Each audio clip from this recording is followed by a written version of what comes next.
So over here you can see that I have 3 plans, and let's say I want to go ahead and delete off this plan right here. And if I were to actually go ahead onto the 3 dot button, you don't actually have an option to delete out the plan directly.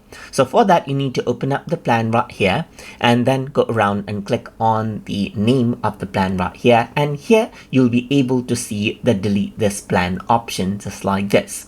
So once you go ahead and click on it, it says you're about to permanently delete the plan and all its tasks. So you need to go ahead and make sure that you go ahead and select this out. So once you go ahead and do this, remember that your plan will be permanently deleted and it cannot be recovered. So you need to keep that in mind. So if I were to click on delete now, that plan will be deleted just like that, as you can see right here. So let me just go ahead and create out a new plan. Let's say for example right here, and I'm going to select project management as a template. Let's say for example, and create out the plan right here. And then this is what you have right here. So now in order to delete it, you can simply go ahead and delete out the plan from over here. So I hope you guys learned something as always. And as always, please like, comment, share, and subscribe.